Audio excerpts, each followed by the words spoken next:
The IDF has launched a sweep in Jenin, dubbed Operation Iron Wall, in which special units are participating to push back against the rising tide of violence in the terrorist stronghold in Judea and Samaria. In Israel, they identify the Iranian effort through Hamas and the Palestinian Islamic Jihad to stir up disorder and chaos in the area with violent attacks and riots while establishing infrastructures aiming to challenge the IDF with attacks throughout Judea and Samaria. The goals of the operation are to maintain the IDF's freedom of action, destroy terror infrastructures, and neutralize immediate threats. Meanwhile, discussions have begun on the second stage of the hostage deal with Hamas, and an emerging clause might torpedo this phase. Speaking of ceasefire deals, under the ceasefire agreement with Hezbollah, the IDF must complete its withdrawal from southern Lebanon by this coming Sunday. And Western diplomats say the Lebanese army has already carried out 100 neutralization operations against Hezbollah infrastructure, while admitting it's likely that some of the requests came from the IDF. In a related story, Syria's new government has sent a message to Israel that they will not allow Iran to smuggle weapons through their territory to Hezbollah in Lebanon. And speaking of Hezbollah, a senior official makes a stunning confession saying, "We did not correctly assess Israel's power." On the same day, another senior Hezbollah official was shot to death a moment after leaving his home by an unidentified team of assassins. Meanwhile, in the Gaza Strip, the IDF Arabic spokesperson clarified to Gazan residents, if Hamas abides by the agreement, you can return to the northern Gaza Strip. In a related story, Russia's ambassador to Israel announced that hostage Sasha Trupnov is expected to be released alive. His condition is satisfactory, but not positive. And speaking of great power politics, the vision of the new Trump administration in the United States for Israel and the Middle East is coming into view, including a possible war with Iran, hopefully peace with Saudi Arabia, and the toppling of Hamas in the Gaza Strip. And finally, there was a terror attack in the heart of Tel Aviv in Israel on Tuesday. The terrorist, who was born in Morocco and holds American residency, entered Israel on a tourist visa, but he wasn't here to hang out by the beach, because on Tuesday he stabbed 4 people before being shot dead by off-duty Israeli security personnel. We have a lot to talk about today, so let's dive into the details.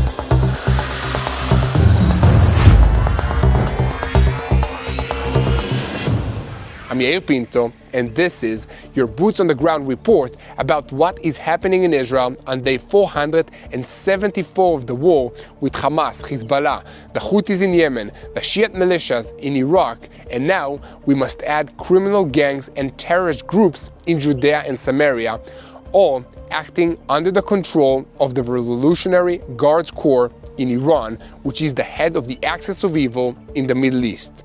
A moment before we begin, I want to invite you to subscribe to TBN Israel on YouTube to receive daily Boots on the Ground reports from Israel. Our vision at TBN Israel is to share the truth and encourage you to unite in prayer for the peace of Jerusalem. The IDF, Shin Bet, and Border Police launched Operation Iron Wall on Tuesday to push back a rising tide of terrorism and lawlessness in the West Bank Palestinian village of Jenin. The Air Force carried out a preliminary strike, after which IDF special units raided the Jenin refugee camp, considered the Hamas stronghold in northern Samaria. The IDF forces caught terrorists off guard by beginning the operation in broad daylight, just about midday, when the streets in Jenin were bustling.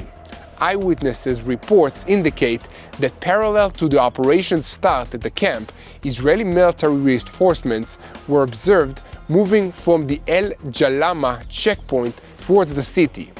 It was also reported that the Palestinian Authority's security forces are withdrawing from the area after several days of trying to get control of the streets, which ended in failure. We have to give them credit for trying, but in the end, they didn't have the capacity to finish the job. Just yesterday, Mati Shoshani and I were at the Gush Etzion Junction in Judea and Samaria, bringing you boots-on-the-ground coverage of the deteriorating security situation in the area. While we were in the middle of filming for you, the IDF began the operation, and the Hamas terrorist organization released an official statement saying, "We call on the masses of our people in the West Bank and its rebellious youth to enlist and escalate the confrontation with the occupation army at every point of contact with it, and to act to confuse it and thwart the wide-ranging Zionist aggression against the city of Jenin and its refugee camp." In other words, they want a general uprising, which I'm happy to be able to tell you didn't happen. It also needs to be pointed out that the IDF only acted in Jenin after the Palestinian Authority police spent most of the last month trying to get control there. Like I said before, you have to give credit for trying, but the Iranians have built up the terrorist groups and criminal gangs there to a point where the Palestinian Authority police couldn't overcome them. Now, it's the IDF's turn to try and confront these Iranian-backed groups, and they are taking no chances. Elite units, including the Kfir Brigade, Egoz fighters, Duvdevan, as well as border police forces and large operational units of the Shin Bet have been deployed for this operation. The IDF statement said that the operation will continue as long as required. However, there are clear objectives to continue preserving the IDF's freedom of action throughout Judea and Samaria, to destroy and neutralize terror infrastructures and ticking bombs. The timing of Operation Iron Wall in Jenin is not coincidental, as the IDF has been planning a major operation inside the Jenin refugee camp for some time now in order to prevent and deter violence such as last week's attack in the village of Funduk, where 2 women and a policeman were murdered and several bystanders were wounded, as well as attacks along the seam line and even inside Israeli territory. But now there is a new element that accelerated the decision to launch a large-scale action: the hostage agreement and the release of hundreds of terrorists in the coming weeks to the West Bank. The IDF understands that such a massive release of security prisoners will stir up terror operations on the ground and increase their motivation to carry out attacks. Some of the released may immediately return to their old circle of friends and activities, either by perpetrating attacks or by planning and dispatching attackers. For instance, Zakaria Zubeidi, a notable figure expected to be released as part of this current ceasefire deal, is considered a charismatic figure who wields influence in the Jenin refugee camp. During the Second Intifada, he established the Fatah brigades and was behind serious attacks. He is a local hero who manages to inspire the population and encourage it to act on behalf of terrorist organizations. The defense establishment warns that his release could steer the region and increase terror activity. The IDF is therefore focusing on significantly damaging the capabilities of the terrorist organizations in northern Samaria, while trying to prevent their growth by striking manpower, weaponry, and terror infrastructure. And now, let's move on to what's happening in our neighborhood, the Middle East, with TBN Israel's senior Middle East analyst, Mati Shoshani. With President Donald Trump back in the White House, his administration signals a decisive shift in UN foreign policy. The previous Trump administration was known to have been strongly pro-Israel, and at the same time, incredibly fast-moving in the application of foreign policy, and specifically when it came to the Middle East. Let's break this down. First and foremost, the US is on the move to do something big and something quick in the Middle East. They were behind this latest deal between Hamas and Israel. Trump himself and several of his aides were personally involved in ensuring that the deal went through quickly, but more so, we're back to discussing how Saudi Arabia is going to be a future aid or possible partner in what was known as the Abraham Accords. Let me remind everyone that the US administration under Donald Trump did more in 4 years than most diplomats can hope to do in an entire lifetime. Between moving the US Embassy to Jerusalem, recognizing the Golan Heights and Israel's stake in the Golan Heights, Jerusalem as its capital, and the Abraham Accords, those in themselves are things that other countries and other U.S. administrations were unable to do for decades beforehand. Well, we can only expect that Trump will be giving even more than that. But, and here's a big but in this situation, the Trump administration is known to push deals rather than just aid for warfare. So instead of possibly more aid for warfare, weapons, munitions to the Israeli army, they might push a regional deal, like we mentioned, with the Saudis or possibly with the Palestinians, Hamas, or otherwise. There's another problem. This war for the state of Israel is a bit tricky. We need to develop a whole lot of new weapon systems, and we've done so rapidly during the war. And that has come at a very high price, financially, manpower-wise, long-term planning-wise, on many, many levels. It's been painful and expensive.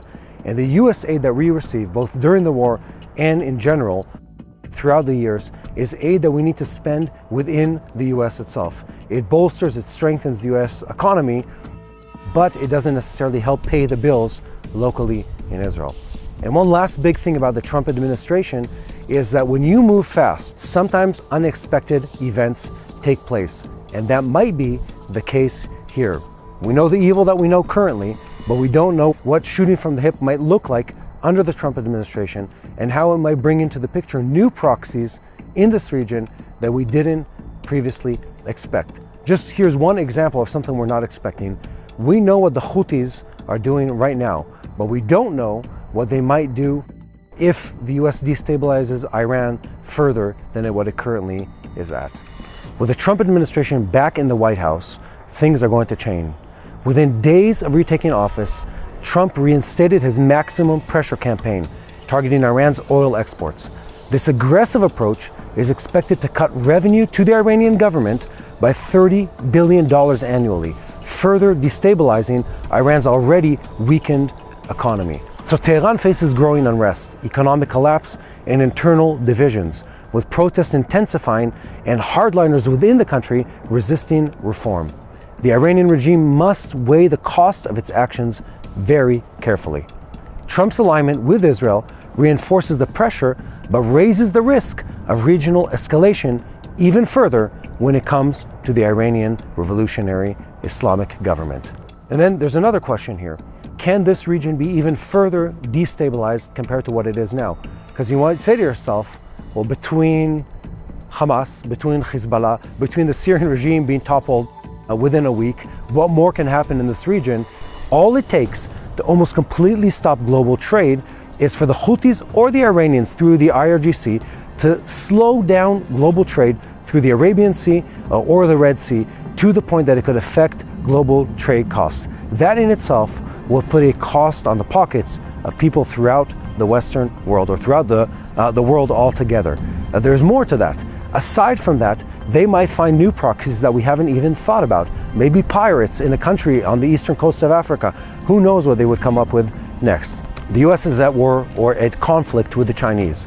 And the Chinese are trade allies of the Iranians. In fact, they get much of their crude oil from the Iranian people. So if the US slows down the Iranian economy and prevents them from exporting oil, that slows down the Chinese economy, and that in turn makes things even more tense between the US and China. And of course, Israel is in the middle of all of that. We have relationships with both countries, and that in turn makes things more complicated than what previously was expected to be possible. So that's enough doom and gloom for this moment. Let's focus on some positive news coming to Israel. The ceasefire agreements, both with Hezbollah and of course with Hamas, signal hope for Israel's recovery as major airlines and businesses finally resume their operations in and out of Israel. Just the other day, Air France and British Airways are re-establishing their flights, a testament to improving stability in the region and the perception of stability, which is just as important. And however, the challenge remains to sustain peace long enough to fully restore the global confidence in our economy and in our military might and power projection in this region. Let's remind you that Israel is an island economy. Without flights in and out of the country, without flow of trade in and out of the country, our economy comes to a complete stop. And we need people to know that it is once again safe to travel in and out of Israel, something that's exemplified by the fact that big airlines are once again renewing their flights in and out of the country. On a personal note, I want to know that I'm expecting to see you guys back in the country. We want to see the tourists, we want to see the business partners, we want to see the people fill the streets of Jerusalem and the cities of Israel once more as they did in the past. We can't wait to see everyone come back to Israel. So let's switch gears to think about the next day for the people of Gaza. It's estimated that up to 60% of the Gaza Strip lies in ruins right now after the IDF's operations and Hamas hostility within that region. And as international aid starts to flow in, the question comes up, will Hamas prioritize reconstruction or return to militarization? For Israel, ensuring that aid reaches civilians and not Hamas's military wing is a strategic and moral priority. The global community must step in with strict oversight to rebuild Gaza without empowering militancy again in the Gaza Strip. And there's one more thing here, Israel's position. Israel wants to make sure that the aid is distributed. Israel wants to make sure that the people of Gaza are in a better condition, but we want to make sure that we are not the ones who are personally, with boots on the ground, pun intended of course, are the ones giving out the aid. That's not something we're interested in, and it's not something we need. We need to make sure that there's an entity within the Gaza Strip who can distribute the aid. So let's wrap this up. There's a whole lot of both good and bad happening at the moment. The Middle East is on the brink of transformation, with Israel at the center of shifting alliances and policies. Trump's return to power reshapes US and Israel relations, bringing both opportunities and constraints. And meanwhile, Iran faces unprecedented challenges, with protest and economic collapse threatening its stability. For Israel, the decision made now will define its regional standing for decades to come. Can it leverage US support while preserving its autonomy? Will international aid rebuild Gaza or fuel more conflict? And how will Israel navigate the growing tensions with the Iranian Islamic nation? As we reflect on these pivotal moments, I'm Mati Shoshani reminding you to stay informed, and now back to Yair Pinto. Thank you, Mati Shoshani. Here at TBN Israel, we'll continue to report on what's happening in the Middle East. And we'll start right now by turning our attention to the northern border with Hezbollah in Lebanon. A moment before we dive in, I want to invite you to once again click that subscribe button if you haven't already, so that you'll be tuned to the truth and never miss another episode of Boots on the Ground. We, at least the general public, will probably never know exactly what happened on Tuesday in the Lebanese village of Mashgara, where Muhammad Hamdi, a senior Hezbollah official, was shot dead in his own front yard by unidentified assailants. Was it the result of an internal Hezbollah turf war? Was it the work of one of Hezbollah's domestic opponents within Lebanon? Was it some other foreign intelligence service? Or was it a Mossad operation? The last possibility is the one that most people will assume is true, but the Mossad will neither confirm nor deny it. So once again, we'll never know for sure. However, there are reliable reports of growing internal tensions within Hezbollah alongside the organization's declining ability to deal with external threats, including Israel. And in any case, this adds to the internal and external pressure on Hezbollah. Under the ceasefire agreement, the IDF is obligated to complete its withdrawal from southern Lebanon by January 26th, in parallel with the deployment of 6,000 Lebanese National Army soldiers in the country's south. So far, the Lebanese army has carried out over 100 operations to neutralize Hezbollah infrastructure, including destroying rocket launchers and buildings, some at the request of the American ceasefire mechanism. Meanwhile, the new regime in Syria has committed to preventing Iran and Hezbollah from renewing arms smuggling to Lebanon, opening a diplomatic window of opportunity to alter the regional balance. However, Western diplomats warn that the successes of the process depends on political will and the cooperation of all parties, with Hezbollah's infrastructure still posing a potential threat. That's all for the Northern Front reports. Now, let's shift our focus to the Gaza Strip and the most recent developments. IDF Arabic spokesperson Colonel Avichai Aderi posted a message to Gaza's residents this week telling them to avoid approaching IDF forces in the area. Approaching the forces endangers you. The statement also clarified that if Hamas adheres to all articles of the agreement, starting from the beginning of next week, Gaza residents will be allowed to return to northern Gaza. While we're on the subject of hostages, discussions have started on the decisive stage of the hostage deal. Mossad and Shin Bet leaders returned from a secret visit to Cairo this week, where they discussed the second stage of the hostage deal. The focus of the discussion was Israel's withdrawal from the Philadelphia corridor, a critical point that threatens to torpedo the deal. Security sources have emphasized the strategic importance of retaining control over the route, while talks with Egypt aim to arrange security oversight at the Rafah crossing and throughout the area. Meanwhile, the Qatari Foreign Ministry spokesperson voiced optimism about the second phase, which will include prisoner swaps and increased population movement in Gaza. However, United States President Donald Trump has expressed his doubts that the current ceasefire will last or that the agreements will all be met. Back in Israel, Prime Minister Netanyahu clarified that Israel does not intend to withdraw from the Philadelphia corridor and that any future move will be carried out with international guarantees. Decisions regarding the route are a critical stage that will affect not only the successes of the deal, but also the region's overall stability. Here at TBN Israel, we will continue to update you on every development in the Gaza Strip.